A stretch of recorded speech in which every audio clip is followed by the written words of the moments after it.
अस्सलाम वालेकुम and welcome back to another video. आज का जो हमारा टॉपिक है लेसन नंबर 37 है। टॉपिक है डिसेबल पर्सनस पे जो माजूर होते हैं उनके लिए भी एक ऑर्डिनेंस है, उनके लिए भी एक लॉ है हमारी, उनके लिए भी एक ऑर्डिनेंस है जो कि हमारे पाकिस्तान में 1981 में ये ऑर्डिनेंस बना था जी। शॉर्ट टाइटल इसका टाइटल क्या है? शॉर्ट टाइटल क्या है? द ऑर्डिनेंस में be called the disabled person, जो कि माजूर हैं। एम्प्लॉयमेंट और रिहेबिलिटेशन ऑर्डिनेंस 1981, ये पूरे पाकिस्तान में अप्लाई किया जाता है। It shall come into force on such day as the federal government may be notified in the official gazette। जब भी फेडरल गवर्नमेंट बनती है तो फ़ौरन ये जो है ना इन्फोर्स में, मतलब कि उस टाइम ये काम इन्फोर्स हो जाता है। ठीक है। Definitions in this ordinance, unless there is anything repugnant in the subject or context। अब इसमें जो टर्म बार बार आएगी ना, एक चेयरमैन क्या होता है? Chairman means the chairman of national council. National council का जो चेयरमैन होगा वो उसको कहते हैं चेयरमैन। और या तो वो प्रोविंशियल काउंसिल का भी हो सकता है या वो नेशनल काउंसिल का भी हो सकता है, तो उसको कहते हैं हम लोग चेयरमैन।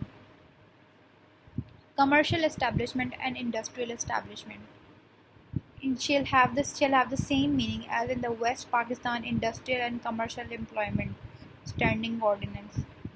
सेम मीनिंग है जो कि West Pakistan industrial and commercial के इस एम्प्लॉयमेंट के ऑर्डिनेंस में था। डिसेबल्ड पर्सन कौन होता है? वो कह रहे हैं डिसेबल्ड, ये ऑर्डिनेंस है डिसेबल्ड पर्सन पे। अब डिसेबल्ड पर्सन कौन होता है? जिसको कोई इंजरी हो, डिजीज़ हो, कॉन्जेनिटल डिफॉर्मेबिलिटी हो या हैंडीकैप हो, माजूर हो, for taking any gainful profession और employment in order to earn his livelihood and includes a person who is blind, deaf, physically handicapped और मेंटली रिटार्डेड। डिसेबल पर्सन में जो जिनको कोई भी इंजरी हुई हो, कोई किसी का फॉर एग्जांपल एक्सीडेंट में हाथ या टांग वांग कट जाती है, या हैंडीकैप्ड होते हैं, हैंडीकैप्ड भी यही माजूर लोगों को कहा जाता है। ब्लाइंड होते हैं, डेफ होते हैं या मेंटली भी रिटार्डेड होते हैं, तो उनको भी डिसेबल्ड पर्सन कहा जाता है। डिज़ीज़ कौन सी इसमें आती है? उनको डिज़ीज़ होती है या फिज़िकली में वो ख़राब, उनको कोई मसले होते हैं, या मेंटली उनको कोई मसले होते हैं, और मतलब उनकी कोई परफेक्ट डेवलपमेंट नहीं हुई थी उनकी बॉडी की, उनकी इम्परफेक्शन होती है उनकी बॉडी में, या तो वो पैदाइशी होती है या तो फिर वो बाद में। एम्प्लॉय कौन सा होता है? Means regular. अब एम्प्लॉय कौन होता है? एम्प्लॉय वो होता है जो रेगुलर बेसिस पे काम कर रहा हो या होल टाइम पे काम कर रहा हो। कुछ जो होते हैं कॉन्ट्रैक्ट बेसिस भी होते हैं, ये whether employed on daily basis पे हो या वीकली या मंथली, या तो फिर वो इंटर्नी हो। ठीक है, इनको भी एम्प्लॉय कहा जाता है। एस्टैब्लिशमेंट क्या है? मीन्स अ गवर्नमेंट एस्टैब्लिशमेंट, कोई भी गवर्नमेंट जो एस्टैब्लिशमेंट हो उसको कहते हैं गवर्नमेंट एस्टैब्लिशमेंट।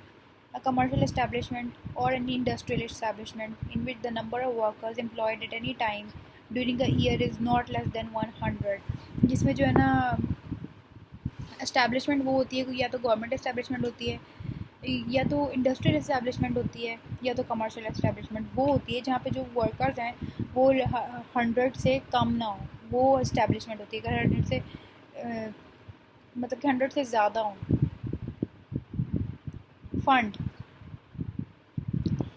फंड क्या होती है? Means the rehabilitation of disabled person fund established under section 17 के वो फंड जो कि ये जो फिज़िकली जो डिसेबल्ड या मेंटली डिसेबल्ड जो लोग होते हैं, डिसेबल्ड पर्सन होते हैं, उनके लिए फ़ंड कायम करती है हुकूमत, वो उनको दिया जाता है अंडर सेक्शन 17। गवर्नमेंट इस्टेब्लिशमेंट कौन सी होती है? Autonomous and semi autonomous body इसमें इंक्लूड करती है university, college, professional school, any organisation controlled और मैनेज बाय द फेडरल, और कोई भी ये ऑर्गेनाइजेशन है, बेशक कोई मेडिकल कॉलेज हो, बेशक कोई गवर्नमेंट, कोई भी इंस्टीट्यूट जो हो वो गवर्नमेंट के कंट्रोल में हो, तो वो सेमी गवर्नमेंट हो या वो पूरा गवर्नमेंट से ही कंट्रोल हो, तो वो या तो वो प्रोविंशियल गवर्नमेंट कंट्रोल करती हो या फेडरल गवर्नमेंट कंट्रोल करती हो। फॉर एग्जांपल कोई मेडिकल कॉलेज हो या कोई भी मेडिकल इंस्टीट्यूट हो, या कोई और गवर्नमेंट कॉलेज हो, पंजाब यूनिवर्सिटी जैसे कि एक गवर्नमेंट यूनिवर्सिटी है। नेशनल काउंसिल कौन सा होता है? नेशनल काउंसिल जो means national council establish under section 3। Prescribe क्या मतलब क्या होता है? Means prescribe by the rules made by federal government. जो रूल जो कि फेडरल गवर्नमेंट ने बनाए होते हैं उनको कहते हैं प्रिस्क्राइब। ठीक है। और एज द केस या तो प्रोविंशियल गवर्नमेंट ने या फेडरल गवर्नमेंट ने कोई भी रूल जो प्रिस्क्राइब किया हो, उनको प्रेस्क्राइब कहा जाता है। प्रोविंशियल काउंसिल कौन सी होती है? जो कि प्रोविंशियल काउंसिल ने इस्टेब्लिश की होती है, उसको प्रोविंशियल काउंसिल कहते हैं, और ये सेक्शन 5 के थ्रू इस्टेब्लिश होती है। सेक्रेटरी क्या होता है? Means the secretary of national council, और इन केस में भी द प्रोविंशियल काउंसिल या सेक्रेटरी नेशनल काउंसिल का सेक्रेटरी, उसको कहते हैं सेक्रेटरी। अब नेशनल काउंसिल सबसे पहले पढ़ेंगे। नेशनल काउंसिल जो होती है फेडरल गवर्नमेंट में होती है, जो भी पूरे कंट्री में रूल कर रही होती है। फॉर एग्जांपल अभी 2021 चल रहा है, तो अब अभी हमारी जो फेडरल गवर्नमेंट है वो पीटीआई है। जो प्रोविंशियल गवर्नमेंट है जो सिंध में काम कर रही है वो है पीपीपी, ठीक है, पीपल्स पार्टी। अब नेशनल काउंसिल के बारे में बात करते हैं। The federal government shall be by notified in the official gazette establish a council to be called the national council। जो कि फेडरल गवर्नमेंट है वो नोटिफिकेशन देगी एक ऑफिशियल गेजेट के थ्रू, और एक ऑफिशियल गेजेट कहते हैं डॉक्यूमेंट को। एक डॉक्यूमेंट के थ्रू वो नोटिफिकेशन देगी कि काउंसिल इस्टेब्लिश करे, जिसको क्या नाम है, नेशनल काउंसिल कहा जाएगा। और वो किस लिए होगी, उसका पर्पस क्या होगा? डिसेबल पर्सन की रिहेबिलिटेशन की। और इसमें कितने मेंबर्स जो है ना वो होंगे?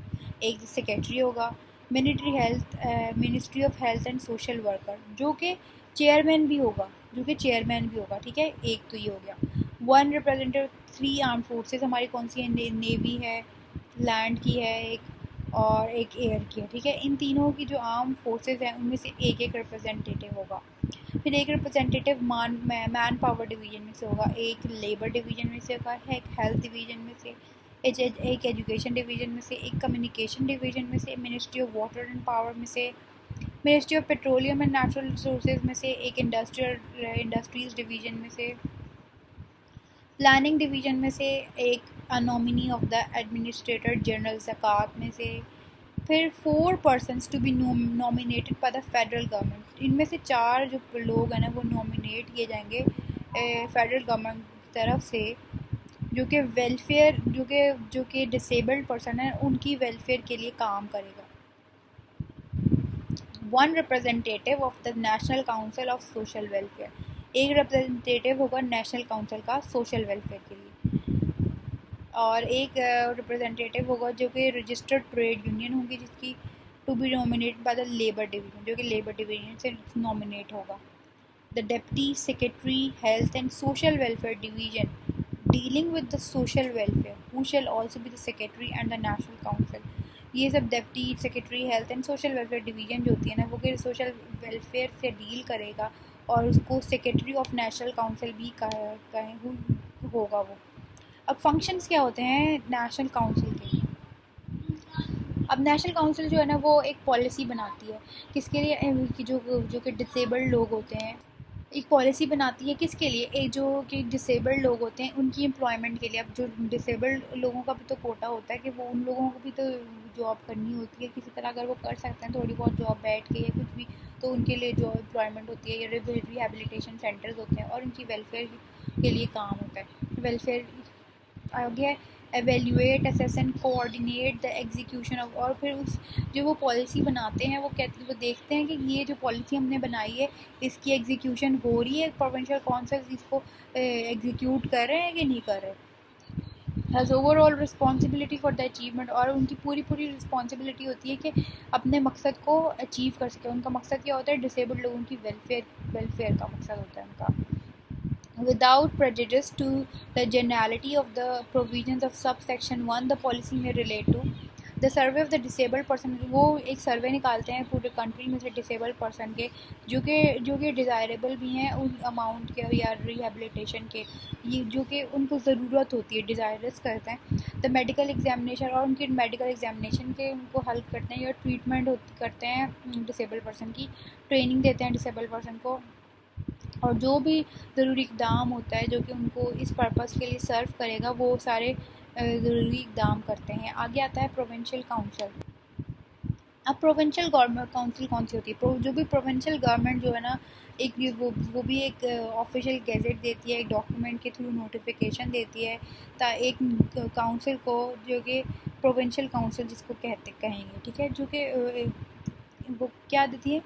एक ऑफिशियल नोटिफिकेशन देती है कि एक प्रोविंशियल काउंसिल जो है वो बनाई जाए। किस लिए बनाई जाए? अब इसका मकसद क्या होता है कि रिहेबिलिटेशन हो डिसेबल्ड पर्सन की, ठीक है, जो माजूर लोग हों उनके वो वेलफेयर के लिए। अब इसमें कौन कितने मेंबर्स शामिल होते हैं? कंसिस्टेंट ऑफ द मेंबर्स नेमली, कौन कौन से मेंबर्स होते हैं? एक तो चेयरमैन होता है जो कि सोशल वेलफेयर डिपार्टमेंट भी उसके वो सोशल वेलफेयर डिपार्टमेंट में भी होता है, और सेक्रेटरी भी होता है, ठीक है। फिर एक सेक्रेटरी होते हैं और लेबर डिपार्टमेंट का भी होता है। फिर one representative of the planning and development department, ठीक है। एक मैन पावर डिपार्टमेंट का, एक हेल्थ डिपार्टमेंट का, एक एजुकेशन डिपार्टमेंट का, मतलब कि सारे डिपार्टमेंट्स लिख दीजिए ना पेपर में। Communications department, water and power department, chamber of commerce. फिर एक चीफ एग्जीक्यूटिव ऑफ ज़कात, one representative of social welfare council, social welfare council में से एक रिप्रेजेंटेटिव और सोशल सर्विसेज बोर्ड में से एक रिप्रेजेंटेटिव। ये दो डिफरेंट है नेशनल काउंसिल में से, बाकी ऑलमोस्ट सेम है।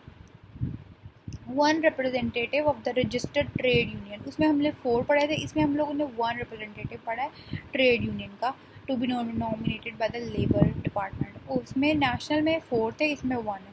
अब इसमें 4 क्या है? 4 person nominated by the provincial government from among the person engage the welfare work of disabled person. 4 लोग जो है ना प्रोविंशियल गवर्नमेंट नॉमिनेट करेगी, क्या नाम है, डिसेबल्ड पर्सन की वेलफेयर के लिए, जो कि डायरेक्टर सोशल वेलफेयर डिपार्टमेंट, और who shall also be the secretary of provincial council, जो कि ये सेक्रेटरी भी हो।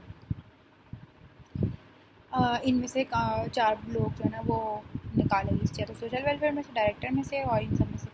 आगे function of the provincial council, इनका फंक्शन क्या है? अब जो नेशनल काउंसिल जो है उसने एक पॉलिसी बनाई है, तो प्रोविंशियल अगर नेशनली कोई पॉलिसी बनती है, कोई लॉ होता है, तो उसको प्रोविंशियली भी जो होता है ना वो अप्लाई करना होता है, एग्जीक्यूट करना होता है। अब नेशनल काउंसिल ने पॉलिसी बनाई है, अब प्रोविंशियल काउंसिल का काम है कि वो उस पॉलिसी को एग्जीक्यूट करे।